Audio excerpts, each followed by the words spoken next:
Shalom, puji nama Tuhan, sebab pada hari ini kembali kita mendengarkan firman Tuhan melalui renungan harian Resort GKI Pulang Pisau bersama saya, Pendeta Agustiman. Hari ini firman Tuhan diambil dari Yesaya 61 ayat 1-7, dengan nas yang menjadi bahan renungan kita, yaitu dari Yesaya 61 ayat 1b, dengan bunyi demikian.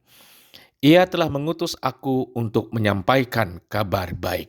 Yang berbahagia ialah mereka yang mendengarkan firman Allah dan yang memeliharanya. Saudara, pada suatu ketika ada sebuah desa kecil yang dilanda oleh kemiskinan dan penderitaan. Setiap hari, warganya berjuang dengan keras untuk mempertahankan hidup mereka. Suatu hari, ada seorang yang datang ke desa tersebut dan mengumumkan bahwa ada harta yang telah ditemukan di dekat desa mereka. Harta yang akan mengubah kehidupan mereka selamanya. Kabar ini tentunya membuat warga desa itu penuh dengan sukacita dan pengharapan baru. Kabar baik yang datang saat itu adalah jalan bagi mereka untuk menuju pembebasan dari kemiskinan dan penderitaan yang mereka alami. Saudara, Yesaya 61 ayat 1b adalah bagian dari nubuat yang mengarah kepada misi Yesus sebagai Sang Mesias. Pada waktu itu, bangsa Israel rupanya hidup dalam penderitaan dan penindasan, baik secara fisik maupun secara rohani. Dan mereka merindukan pemulihan dan pembebasan yang datangnya daripada Tuhan. Yesaya yang menjadi utusan Tuhan saat itu menyatakan bahwa Tuhan akan mengirimkan seorang penyelamat yang akan membawa kabar baik bagi mereka yang patah hati, terbelenggu oleh dosa dan menderita. Dan ia adalah Yesus Kristus yang datang dengan kuasa Roh Kudus akan menggenapi nubuat tersebut. Saudara, di sini kita melihat bahwa Tuhan telah memilih seorang hambanya yang diurapi untuk menyampaikan kabar baik ini. Ini bukan sekedar berita tentang kebebasan fisik, tetapi seperti yang saya katakan tadi ini adalah merupakan kabar tentang pembebasan dari dosa dan pemulihan hubungan dengan Tuhan. Dalam pengertian yang lebih luas, kabar baik ini adalah janji Tuhan akan keselamatan yang penuh. Yesus yang datang dengan kuasa Roh Kudus akan memulai misinya dengan membebaskan mereka yang terperangkap dalam berbagai belenggu kehidupan, termasuk penderitaan akibat dosa, ketidakadilan, dan ketidakberdayaan.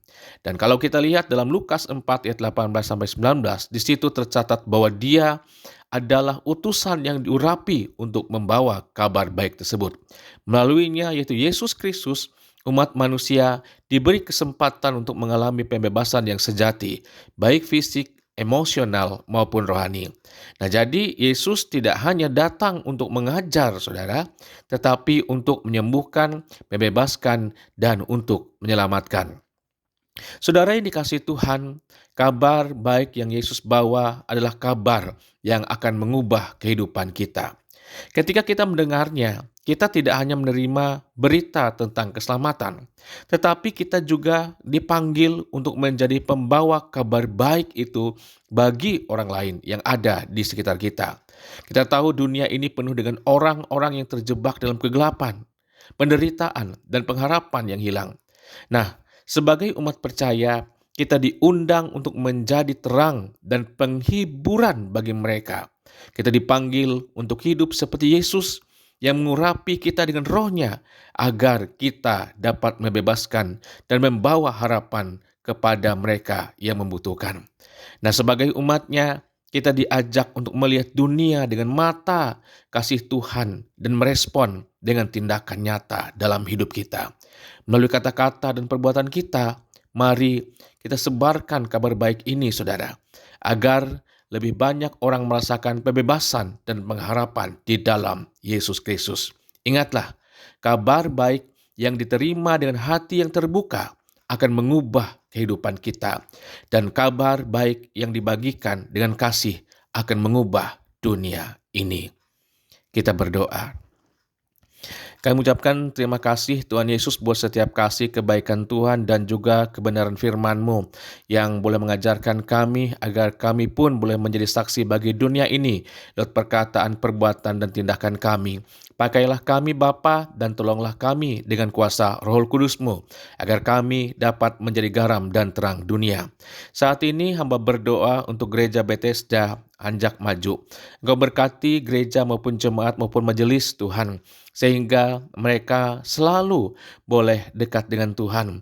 Mereka dapat melayani dengan sungguh, mereka dapat memuliakan nama-Mu dengan penuh sukacita. Berkatilah setiap pekerjaan dan usaha mereka, berkatilah setiap harapan-harapan mereka. Di dalam nama Yesus kami berdoa, haleluya, amin.